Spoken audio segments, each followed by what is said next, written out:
नमस्ते जी। बंधुओं, आज 9 अगस्त को हम श्रावणी पर्व मना रहे हैं।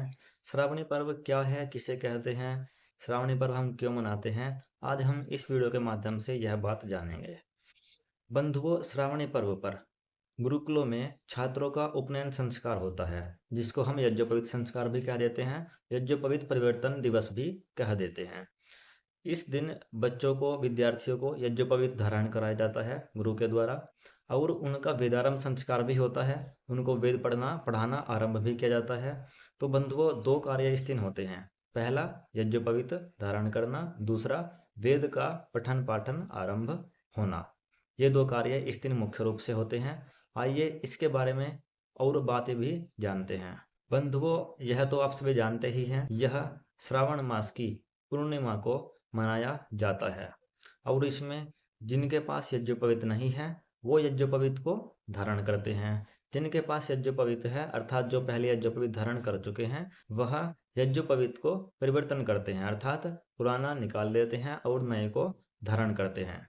ये कार्य इस दिन होता है। बंधुओं, इस दिन गुरुकुलों में गुरु अपने शिष्यों के प्रति, शिष्य अपने गुरु के प्रति भावनाएं बनाते हैं, संकल्प लेते हैं, एक दूसरे को वचन देते हैं और पठन पाठन का आरंभ करते हैं। इन्हीं पवित्र भावनाओं के साथ में गुरुकुलों में पठन पाठन आरंभ होता है। आइए जानते हैं हम यज्ञोपवीत संस्कार कैसे करते हैं। बंधुओं, सुबह उठकर नहा धोकर अर्थात नित्य क्रियाएं करके हम सुबह यज्ञ का अनुष्ठान करते हैं। यज्ञ में पहले हम सामान्य यज्ञ करते हैं, सामान्य यज्ञ के बाद में विशेष यज्ञ रहता है, विशेष यज्ञ के बाद में फिर श्रावणी पर्व वाला यज्ञ रहता है, अर्थात उपनयन संस्कार के मंत्र बोले जाते हैं। वह एक काफ़ी लंबी प्रक्रिया होती है। गुरु शिष्यों के हाथ में जल देता है, इस प्रकार से उसमें काफ़ी सारी क्रियाएं रहती हैं। उनके मैं कुछ फ़ोटो आपको साझा करने की कोशिश करूँगा इस वीडियो में, तो आप वहाँ पर देखना कौन कौन सी क्रियाएं होती हैं और कैसे कैसे इसमें रहता है। यदि मुझे वीडियो मिली तो मैं आपको कोई वीडियो भी इसमें साझा करूँगा। बंधुओं, यज्ञ के द्वारा इस पर्व को मनाया जाता है। बंधुओं, इस पर्व के लिए यज्ञ मुख्य होता है। बिना यज्ञ के यह पर्व नहीं मनाया जा सकता, क्योंकि यज्ञ पर ही अर्थात हवन पर ही गुरु शिष्य को वचन देते हैं, शिष्य गुरु को वचन देते हैं, और गुरु शिष्यों के हाथ में जल अर्पण करते हैं। ठीक ऐसे ही गुरु शिष्यों को सूर्य को दिखाते हैं। कुछ इस प्रकार की क्रियाएं इस पर्व में होती हैं। मैं आपको फोटो के माध्यम से अवश्य साझा करूंगा। बंधुओं, यह पर्व गुरुकुलों के लिए बहुत ही मुख्य पर्व होता है। जैसे सामान्य समाज में पर्व कौन कौन से मुख्य हैं, रक्षाबंधन, हालांकि रक्षाबंधन भी आज के दिन ही मनाया जाता है। गुरुकुलों में श्रावणी पर्व, बाहर आएंगे तो उसको रक्षाबंधन बोलते हैं। थोड़ा सा तरीका अलग होता है, परंतु होता यही है। श्रावणी पर्व प्राचीन रूप है, प्राचीन है, और रक्षाबंधन नवीन है। अंत में हम ऐसा भी कह सकते हैं कि यह गुरुओं को शिष्यों से जोड़ने के लिए और शिष्यों को गुरु से जोड़ने के लिए, अर्थात दोनों की आपस में भावनाएं पवित्र हो जाएं, दोनों एक दूसरे को अपना समझने लगें।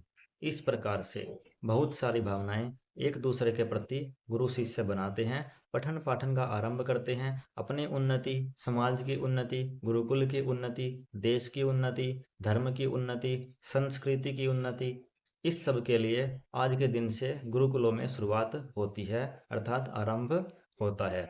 बंधुओं, यह दिन गुरुकुलों में बहुत ही विशेष दिन होता है, और गुरु शिष्य के लिए भी यह दिन बहुत ही महत्वपूर्ण होता है, बहुत ही विशेष दिन होता है। बंधुओं, आज की तो कोई बात नहीं, आज तो हो गया, परंतु यदि आप कर पाएं तो आप अगले साल, अगले वर्ष किसी गुरुकुल में जाकर श्रावणी पर्व को देखना कि गुरुकुल में श्रावणी पर्व कैसे मनाया जाता है। आपको बहुत ही अच्छा भी लगेगा सुनने में। बंधुओं, यज्ञ करेंगे, यज्ञ पर क्रियाएं देखेंगे आप, तो उन सबको आप देखेंगे, आपको बहुत अच्छा लगेगा। वहां पर सस्वर मंत्रोच्चारण होगा, तो मंत्रोच्चारण सुनने में भी आपको बहुत अच्छा लगेगा। इस प्रकार से जो भी अन्य क्रियाएं वहां पर रहेंगी, वह सब आपको बहुत ही अच्छी लगेंगी। इसलिए आप श्रावणी पर्व पर एक बार गुरुकुल में अवश्य जाएं। अपने आसपास का कोई भी गुरुकुल देखें, वहां पर श्रावणी पर्व में अवश्य जाएं। मैं आप लोगों को आह्वान करता हूं कि आप लोग अगले श्रावणी पर्व पर किसी ना किसी गुरुकुल में अवश्य जाएं। गुरुकुल में जाने से आपका पर्व भी अच्छे से मनाया जाएगा और आपका ज्ञान भी बढ़ेगा, और आप देखेंगे भी कि पर्व कैसे मनाते हैं। श्रावणी पर्व का विशेष रूप से आपको ज्ञान होगा। बंधुओं, यदि आप संस्कृत संभाषण सीखना चाहते हैं, अर्थात संस्कृत बोलना सीखना चाहते हैं, तो आप हमें दिए गए नंबर पर व्हाट्सएप करें अथवा कॉल करें। हमारे यहाँ पर संस्कृत की ऑनलाइन कक्षाएं चलती रहती हैं। हम आपको उन कक्षाओं में जोड़ लेंगे और वहाँ पर आप संस्कृत सीख सकते हैं। बंधुओं, यदि आप संस्कृत सीखने की कोई पुस्तक खोज रहे हैं तो भी आप हमें दिए गए नंबर पर संपर्क करें। हम आपको संस्कृत सीखने की सर्वश्रेष्ठ पुस्तक उपलब्ध कराएंगे। आप सभी को श्रावणी पर्व की हार्दिक शुभकामनाएं।